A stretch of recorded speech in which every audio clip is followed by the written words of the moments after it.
चंद्रदीप नरके. अध्यक्ष महोदय, राज्यपालाच्या अभिभाषणावरती चर्चा करण्यासाठी या ठिकाणी मी उभा आहे, समर्थनासाठी उभा आहे. आज आपण बघितलं तर राज्यपालांच्या अभिभाषणामध्ये या राज्याचा विकास करत असताना सबका साथ सबका विकास आणि महाराष्ट्र आता थांबत नाही या सगळ्या गोष्टीचा उल्लेख या राज्यपालांच्या भाषणामध्ये आपण नुकतंच बघतोय. मराठी भाषेला अभिजात भाषेचा दर्जा या ठिकाणी दिला. पण मला एक सूचना करायची आहे, ज्यावेळी मराठी भाषेचं संवर्धन जतन आपण करतो, या भाषेला अभिजात भाषेचा दर्जा देतो, ते माझी या ठिकाणी सरकारला या ठिकाणी विनंती आहे की आपल्या या महाराष्ट्रामध्ये मराठी भाषिकांना समजण्यासाठी सर्व बँकातील आणि शासकीय ऑफिसमधील जे फॉर्म असतील ते सगळे मराठी भाषेत असणं हे आवश्यक आहे. ते मराठी भाषेमध्ये करावेत की या ठिकाणी या शासनानं आदेश करावा, कायदा करावा. दुसरी भाग आहे की या ठिकाणी राज्यपालांनी या ठिकाणी महाराष्ट्र आणि कर्नाटक हा सीमाभाग सोडवत असताना चांगल्या वकिलांची नेमणूक केली. हा सुप्रीम कोर्टामध्ये हा वाद चालू असताना मला वाटतं की मराठी भाषिकांच्यावर जो या ठिकाणी बेळगाव, निपाणी आदी भागात अन्याय होतोय, या अन्याय होत असताना मगाशी सांगितलं गेलं की हा प्रदेश केंद्रशासित करावा. त्याचबरोबर या ठिकाणी आपल्या सरकारनं या ठिकाणी त्यांना वैद्यकीय सेवा, शैक्षणिक सेवा चालू केली. माझे अध्यक्ष महोदय, याच्या मार्फत आपल्याला विनंती आहे की या ठिकाणी मुख्यमंत्री, तत्कालीन मुख्यमंत्री आणि आत्ताचे एकनाथजी शिंदे साहेब असतील, मुख्यमंत्री देवेंद्र फडणवीस अजितदादा असतील, यांनी वैद्यकीय सेवा या सीमा भागात लागू केली. आणि माझी आपल्याला विनंती आहे की या सीमा भागामधील लोकांना वैद्यकीय मदत मिळत, मुख्यमंत्री सहायता निधीची वैद्यकीय मदत मिळत असताना सीमा भागाच्या लगत चंदगड तालुक्यात शेजारी एक महाराष्ट्राचा वैद्यकीय कक्ष त्या ठिकाणी चालू करावा, जेणेकरून सीमा भागातील लोकांना त्या ठिकाणी सोयी होईल आणि मुंबईपर्यंत यावं लागणार नाही. या ठिकाणी आपल्याला मला विनंती करायची आहे की दावोस मध्ये या ठिकाणी जवळजवळ 15,72,000 कोटी रुपयाच्या गुंतवणुका झाल्या. एक चांगली गुंतवणूक या महाराष्ट्र राज्यामध्ये परकीय गुंतवणूक होते. आज मला वाटतं की 15 लाख लोकांना रोजगार उपलब्ध होईल अशा पद्धतीचं नियोजन या ठिकाणी मुख्यमंत्र्यांनी, उपमुख्यमंत्र्यांच्या मार्फत केलं जायला लागलंय. मला फक्त एवढीच विनंती करायची आहे की या ठिकाणी हा 15 लाख रोजगार उपलब्ध होत असताना आज मराठी भाषेला अभिजात भाषेचा दर्जा मिळतोय, त्यावेळी या ठिकाणी या कंपन्यांच्या मध्ये मराठी लोकांच्या, मराठी मुलांना याच्यामध्ये नोकरी मिळण्याचा हक्क असावा. भूमिपुत्रांना या ठिकाणी नोकरी मिळावा. परराज्यातील नोकर किंवा परराज्यातील रोजगार या ठिकाणी येऊ नये, महाराष्ट्रातल्या भूमिपुत्राला या ठिकाणी रोजगार मिळावा अशा पद्धतीची मी आपणाला या अभिभाषणाच्या समर्थन करत असताना भूमिका मांडतोय. सगळ्यात महत्वाचा प्रश्न असेल तर आपल्याला या ठिकाणी कल्पना आहे की आपण सौर ऊर्जा या ठिकाणी पंप आपण चालू केलेले आहेत. रात्रीची लाईट नको शेतकऱ्याला म्हणून सौर ऊर्जेवर पंप आपण या ठिकाणी सक्ती करायला लागलोय. सौर ऊर्जेचे पंप असावेत, परंतु मला आपल्याला सांगायचं आहे की या ठिकाणी 300 फुटाच्या खाली जे आपण बोर मारतो किंवा जर महापुराच्या ठिकाणी, ज्या ठिकाणी नदीला महापूर येतोय अशा ठिकाणी सौर ऊर्जा पॅनल बसत नाही. अशा ठिकाणी आपण या ठिकाणी ही सक्ती करू नये आणि ज्यांनी या विद्युत कनेक्शनसाठी ऍप्लिकेशन केलेत त्यांना त्या ठिकाणी विद्युत कनेक्शन देण्यासाठी आपण निश्चितपणे सरकारने आदेश काढावेत. दुसरी एक महत्वाची सूचना आहे की या महाराष्ट्रातला उद्योग जो आहे तो आपण जर बघितला असेल तर सूत आणि साखर हा प्रमुख उद्योगधंदा या महाराष्ट्रामध्ये आहे की ज्याच्या माध्यमातून आपल्याला जर बघितलं असेल तर लाखो कुटुंब या दोन उद्योगावर अवलंबून आहेत. देशामध्ये सुताचा उद्योग आणि साखर उद्योगधंदा हा मोठ्या प्रमाणामध्ये आहे, ज्याच्या माध्यमातून आज ही सहकार चळवळ या महाराष्ट्रामध्ये रुजवली गेली. या महाराष्ट्रामध्ये आज साखर उद्योगाला काही या ठिकाणी आज आपण बघितलं असेल तर या ठिकाणी राज्यपालांच्या अभिभाषणामध्ये राज्यातील साखर कारखान्यामार्फत तेल कंपन्यांना 121 कोटी लिटर इथेनॉल पुरवण्याचे निर्धारित लक्ष्य पूर्ण केले. मी निश्चित आपल्याला शासनाचं, केंद्र सरकारचं, राज्य सरकारचं अभिनंदन करतो, कारण इथेनॉलची पॉलिसी आणल्यामुळं या ठिकाणी साखर उद्योगधंद्याला निश्चितपणे या ठिकाणी चालना मिळाली. आज 20% इथेनॉल मिश्रित करायचं हे धोरण या ठिकाणी केंद्र सरकारने घेतले, महाराष्ट्र राज्यानं त्याला साथ दिली. परंतु मला आता जाता एकच सांगायचं आहे की आज आपण जर बघितलं तर शहरी भागात आज आपण बघितलं की 45% शहरीकरण होते, आज 55% शेतकरी 52% आलेला आहे. ग्रामीण भागात आता सुद्धा नागरीकरण वाढायला लागले, शहरीकरण वाढायला लागले. हा साखर उद्योग टिकायचा असेल तर आपण बघितलं असेल देशातला एकच उद्योग असा आहे की ज्याच्यामध्ये कच्च्या मालाचा दर ठरतोय परंतु पक्क्या मालाचा दर कधीच ठरत नाही.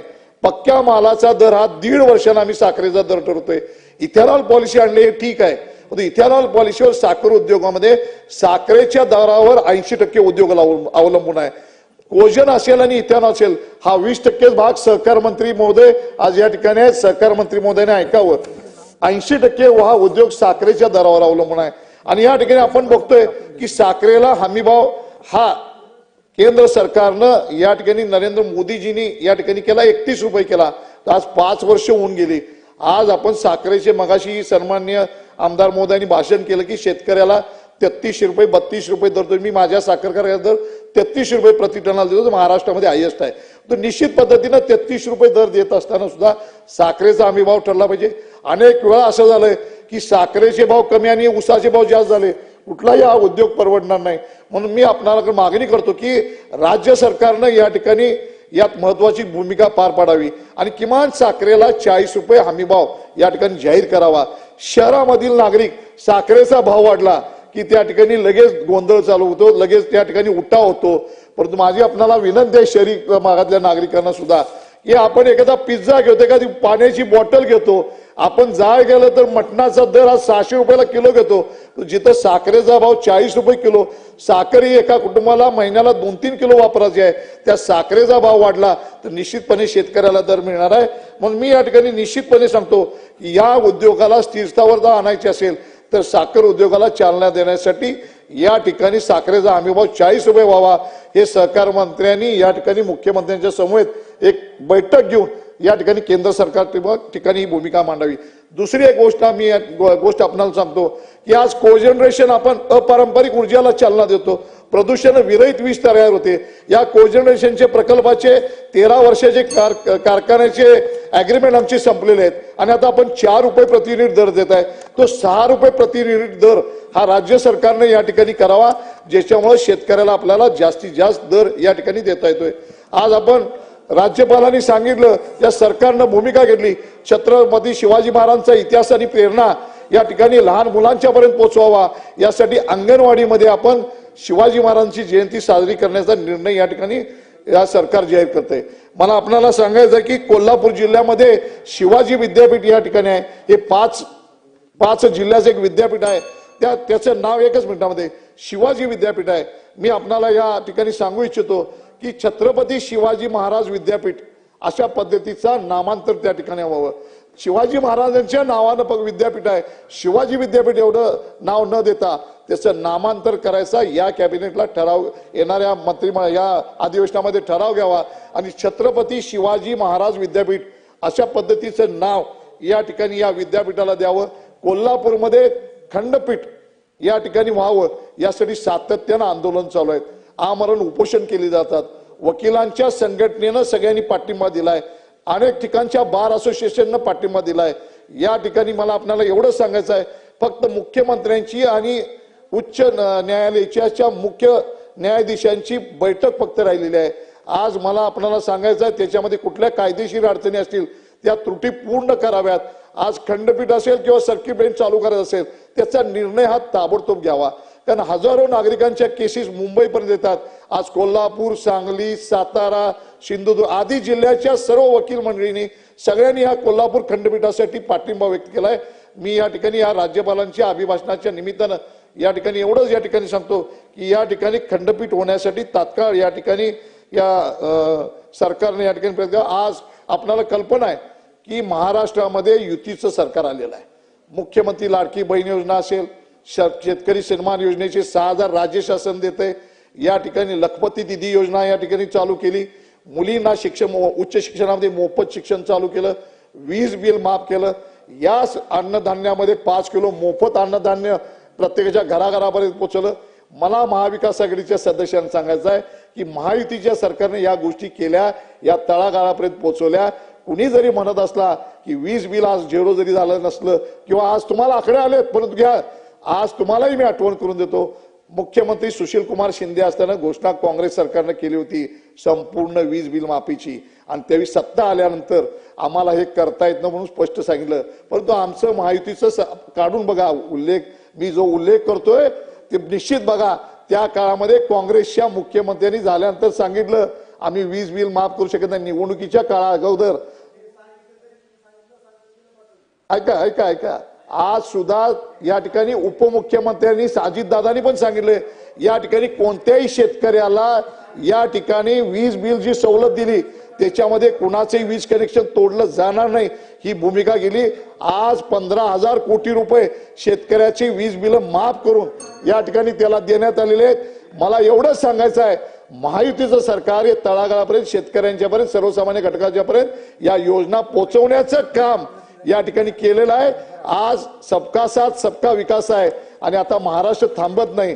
तुम्ही फक्त ज्या योजना आणल्या त्याच्यामधल्या उणिवा काढत बसलाय, स्वतः कधी तुम्ही काही केलं नाही आणि करणाऱ्याला साथ पण देत नाही. या भूमिका तुम्ही आजपर्यंत घेतल्या. हे कैलास पाटील आपण निश्चित करा.